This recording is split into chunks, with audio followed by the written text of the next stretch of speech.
বারাসাত পুরসভায় পুরপ্রধান বদল নিয়ে প্রকাশ্যে তৃণমূলের গোষ্ঠীদ্বন্দ্ব। তৃণমূল সাংসদ কাকলি ঘোষ দস্তিদারের সঙ্গে মতানৈক্য বিদায়ী পুরপ্রধান অশ্বনী মুখোপাধ্যায়। গতকাল বারাসাত পুরসভার উপপুরপ্রধানের কাছে পদত্যাগপত্র জমা দেন পুরপ্রধান। ব্যক্তিগত কারণেই পদত্যাগ করেছেন তিনি, এমনটাই দাবি বারাসাতের তৃণমূল সাংসদ কাকলি ঘোষ দস্তিদারের। সাংসদের নির্দেশেই পদত্যাগ করেছেন, পাল্টা দাবির বিদায়ী পুরপ্রধানের।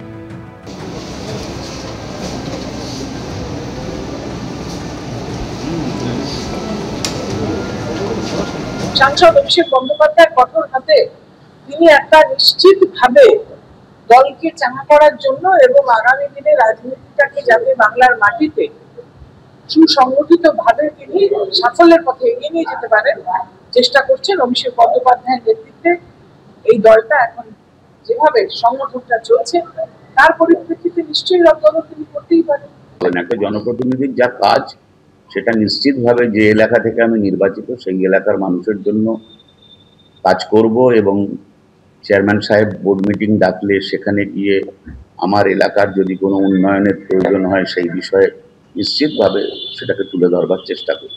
আমি যতদিন আমি দলের একজন পৌর প্রতিনিধি আছি, মানুষের দায় দায়িত্ব মানুষের কাছ থেকে ভোট ভিক্ষা করে ভোট নিয়েছি, তাদের চাহিদা পূরণ করাটা আমার দায়িত্ব এবং কর্তব্যের মধ্যে পড়ে এবং সেটা করতে গেলে আমাকে পৌরসভায় যেতে হবে।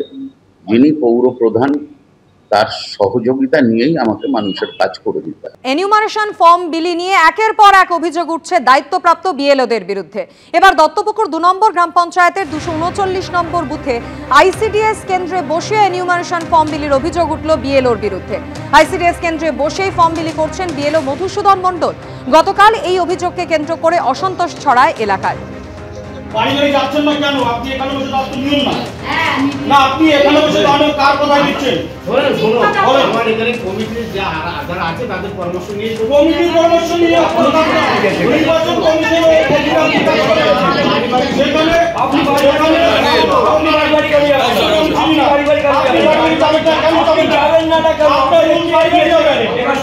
আমি বলে শুনুন না, আপনি বাড়ি বাড়ি যাবেন না, আপনি বাড়ি বাড়ি যাবেন না কেন? অসন্তোষের মুখে পরে বাড়ি বাড়ি গিয়েই এনিউমারেশন ফর্ম বিলি করেন বিএলও। আইসিডিএস কেন্দ্রে বসে ফর্ম বিলির অভিযোগ যদিও অস্বীকার করেছেন ওই বুথ লেভেল অফিসার। কোনোদিন আইসিডি স্কুলে আজকে আমরা কোনো শর্টিং করার জন্য বসেছিলাম। আমরা রোজই পাড়াতে যাচ্ছি, গতকাল গিয়েছিলাম, তার আগের দিনও গিয়েছিলাম। আজকে শর্টিং করার জন্য ওখানে বসেছি, মানে পাড়ায় পাড়ায় দেওয়ার সুবিধার জন্য। মানে বাঁশ ফর্ম তো অসুবিধা হয়, টেনে বের করতে গেলে হারিয়ে যাবে রাস্তায়। তাই জন্য ওখানে বসে আমরা সবাই যারা আছি আলোচনা করে যে শর্টিং করে নেই এইগুলো। গ্রামের লোক যেমন দু একজন ঢুকে পড়লো, ঢুকে পড়লো, এই হচ্ছে ব্যাপার, আর কিছু কোনো ব্যাপার না। প্রত্যেক ডোর টু ডোর যাওয়ার নিয়ম আর আমরা জানি, ট্রেনিং দিয়ে এসেছি। দত্তপুকুরে এই বুথ লেভেল অফিসারের বিরুদ্ধে অভিযোগকে কেন্দ্র করে তৃণমূল বিজেপি উভয় পক্ষের প্রতিক্রিয়া রাখবো আপনাদের সামনে। বিএলওরা এইগুলো করছে সেগুলো আমরাও জানি। আমি আমার মন্ডলে কাশিমপুর অঞ্চল, দত্তপুকুর 1-এও বেশ কিছু জায়গা এবং দত্তপুকুর 2-এও বেশ কিছু জায়গা এগুলো হচ্ছে। তো আমরা এগুলো ওয়াচ করছি। যদি ভেবে থাকেন বিএলও অফিসাররা ভেবে থাকেন যে তৃণমূলের দাদা বা নেতারা যা বলবে সেই মতো কাজ করবে, যদি ভেবে থাকেন তার ফল আপনারাই পাবেন। খালি ধৈর্য রাখুন।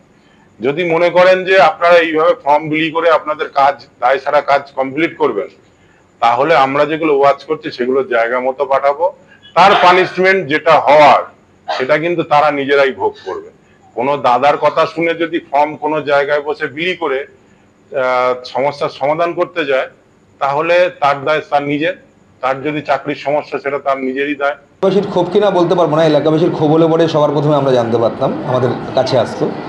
দ্বিতীয়ত বিএলও যারা অ্যাপয়েন্টেড তারা কিন্তু নির্বাচন কমিশনের একটা ট্রেনিং হয়েছে, সেই ট্রেনিংয়ে যাবতীয় তাদেরকে বিস্তারিতভাবে বলা হয়েছে। সেই ট্রেনিংয়ে কী আলোচনা হয়েছে সেটা তো বলতে পারবো না।